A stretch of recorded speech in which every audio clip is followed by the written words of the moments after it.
بسم اللہ الرحمن الرحیم۔ نالج اپڈیٹ میں خوش آمدید۔ حضرت ذوالکفل علیہ السلام۔ بنی اسرائیل میں اللہ کا ایک ایسا نیک بندہ گزرا ہے جس کی بادشاہ وقت بڑی عزت و قدر کرتا تھا، لیکن وہ بادشاہ اس نیک بندے کی قوم بنی اسرائیل کو پسند نہیں کرتا تھا۔ آخر اس نے ایک بار بنی اسرائیل پر چڑھائی کی اور اس کے نتیجے میں بہت سے علماء وغیرہ کو قید کر لیا۔ اس کا ارادہ یہ تھا کہ تمام قیدیوں کو موت کے گھاٹ اتار دیا جائے، لیکن اس موقع پر بنی اسرائیل کا وہ نیک بزرگ بادشاہ کے پاس پہنچا اور بادشاہ سے کہا، اے حاکم وقت، اگر تو مجھے اچھا جانتا ہے اور دوست رکھتا ہے تو پھر میری قوم کے ان علماء اور دینی ہستیوں کو چھوڑ دے جنہیں تو موت کی سزا دینا چاہتا ہے۔ تو ان لوگوں کو میرے حوالے کر دے، کیونکہ یہ بے گناہ ہے اور ان کا ضامن میں ہوں۔ جس وقت ان کا مقدمہ پیش ہوگا تو اس کی جگہ میں خود عدالت میں حاضری دوں گا۔ تب بادشاہ نے ان قیدیوں کو اس اللہ کے نیک بندے کے حوالے کر دیا جس نے قیدیوں کی بیڑیاں کاٹ کر انہیں رہا کر دیا۔ اس دن سے یہودیوں نے اس نیک بندے کا نام ذوالکفل یا ذوالکفل رکھ دیا۔ حضرت ذوالکفل اللہ کے نبی تھے۔ قرآن مجید میں اکثر جگہوں پر آپ کی طرف اشارہ کیا گیا ہے۔ کچھ لوگوں کا خیال ہے کہ آپ حضرت ایوب علیہ السلام کے بیٹے ہیں۔ اللہ تعالیٰ نے ایوب علیہ السلام کے واقعے کے بعد قرآن حکیم میں فرمایا، ترجمہ، اور ہم نے اسماعیل، ادریس اور ذوالکفل کو مبعوث کیا، وہ سب صبر کرنے والوں میں سے تھے اور ہم نے ان کو اپنی رحمت میں داخل کیا، یقیناً وہ نیکوں میں سے تھے۔ اسی طرح سورہ صاد میں بھی اللہ تعالیٰ نے حضرت ایوب علیہ السلام کے واقعے کے بعد فرمایا، ترجمہ، اور ہمارے بندوں ابراہیم، اسحاق اور یعقوب علیہم السلام کو یاد کرو جو قوت والے اور سمجھدار تھے، اور ہم نے ان کو خالص چیز کے لیے خاص کیا تھا اور وہ آخرت کی یاد ہے، اور وہ یقیناً ہمارے نزدیک بہترین پسندیدہ لوگوں میں سے تھے۔ اسماعیل، علیہ اور ذوالکفل علیہ السلام کو یاد کرو اور وہ سب اچھے لوگوں میں سے تھے۔ اللہ تعالیٰ نے بڑے بڑے انبیاء علیہ السلام کے ساتھ حضرت ذوالکفل کا تذکرہ کر کے ان کی تعریف و توصیف کی ہے، جس سے ظاہراً یہی معلوم ہوتا ہے کہ یہ نبی اللہ تھے، اور یہی بات مشہور ہے۔ آپ نے اپنی قوم کے معاملات نمٹائے اور ان کے درمیان عدل و انصاف قائم کرنے کی ذمہ داری اٹھائی، اور ایسا ہی کیا، جس کی وجہ سے آپ کا نام ذوالکفل یعنی کفالت کرنے والا یا ذمہ داری اٹھانے والا پڑ گیا۔ کہتے ہیں کہ جب حضرت علیہ السلام ضعیف اور کمزور ہو گئے تو سوچنے لگے کہ میں ایک آدمی کو اپنی زندگی میں خلیفہ بناؤں تاکہ مجھے پتہ چل جائے کہ وہ کیسے ذمہ داری ادا کرتا ہے۔ اس مقصد کے لیے انہوں نے لوگوں کو اکٹھا کیا اور کہا، جو آدمی مجھ سے 3 چیزیں قبول کرے گا میں اسے اپنا خلیفہ بنا دوں گا۔ وہ روزہ رکھے، رات کو قیام کرے اور غصے میں نہ آئے۔ مجمع میں سے ایک آدمی کھڑا ہوا جس کو لوگوں کی نگاہ حقیر سمجھ رہی تھی۔ اس نے کہا کہ میں حاضر ہوں۔ آپ نے فرمایا کہ کیا تو دن کو روزہ رکھتا ہے، رات کو قیام کرتا اور کسی پر ناراض نہیں ہوتا؟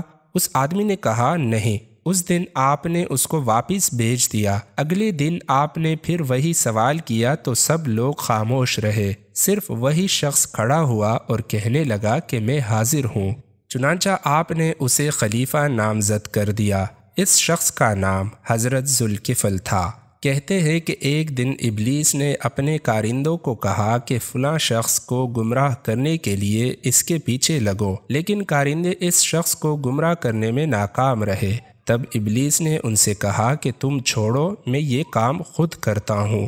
چنانچہ وہ اس آدمی کے پاس بوڑھے فقیر کی شکل و صورت میں آیا، اور اس وقت آیا جب وہ نیک شخص دوپہر کا آرام کرنے کے لیے بستر پر آئے۔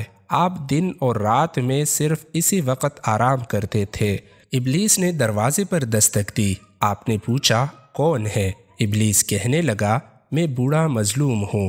آپ اٹھے اور دروازہ کھولا تو وہ بوڑھا ابلیس اپنا واقعہ بیان کرنے لگا۔ اس نے کہا، میرے اور میری قوم کے درمیان جھگڑا ہوا ہے، انہوں نے مجھ پر ظلم کیا ہے اور یوں کیا ہے، ابلیس اپنی بات لمبی کرتا چلا گیا حتیٰ کہ شام کا وقت ہو گیا اور آرام کا وقت گزر گیا۔ آپ نے اس سے فرمایا میں شام کو بیٹھوں گا اور آپ کو آپ کا حق دلاؤں گا۔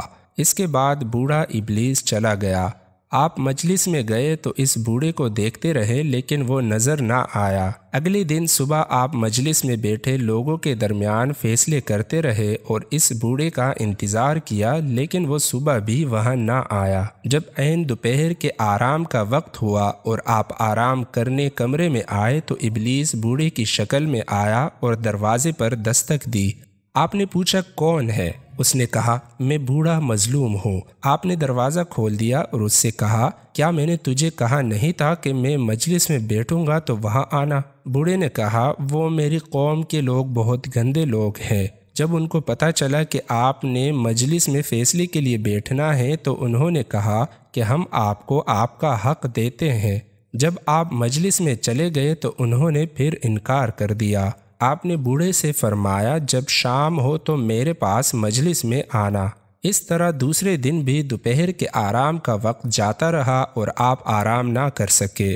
آپ شام کو مجلس میں گئے اور بوڑھے کا انتظار کرتے رہے لیکن وہ نہ آیا۔ اب آپ پر نیند غالب آ رہی تھی کیونکہ آپ نے 2 دن سے آرام نہیں کیا تھا۔ آپ نے اپنے اہل خانہ سے کہا دروازے کے قریب کسی کو نہ آنے دینا تاکہ میں آرام کر سکوں کیونکہ نیند ستا رہی ہے۔ لیکن ابلیس بوڑھے کی شکل میں پھر آ گیا۔ دربان نے اس سے کہا پیچھے ہو جاؤ۔ بوڑھے نے کہا میں کل آیا تھا اور میں نے اپنے معاملے کا ذکر کیا تھا۔ دربان نے کہا اللہ کی قسم ایسا نہیں ہو سکتا کیونکہ انہوں نے ہمیں حکم دیا ہے کہ کسی کو دروازے کے قریب نہیں آنے دینا۔ جب بوڑھا اس طرح سے عاجز آ گیا تو اس نے گھر کی چھوٹی کھڑکی دیکھی۔ وہ اس کھڑکی سے اندر گیا اور اس نے اندر کے دروازے پر دستک دی۔ آپ بیدار ہوئے اور آپ نے دربان سے کہا کیا میں نے تمہیں حکم نہیں دیا تھا کہ کوئی شخص اندر نہ آئے؟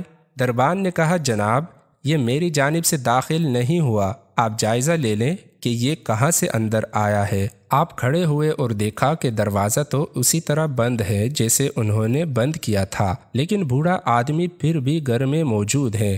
آپ سمجھ گئے۔ آپ نے اس سے کہا تو اللہ کا دشمن ہے؟ ابلیس بوڑھے نے کہا ہاں میں نے آپ کو غضبناک کرنے اور غصہ دلانے کی ہر طرح کوشش کی لیکن میں ناکام رہا۔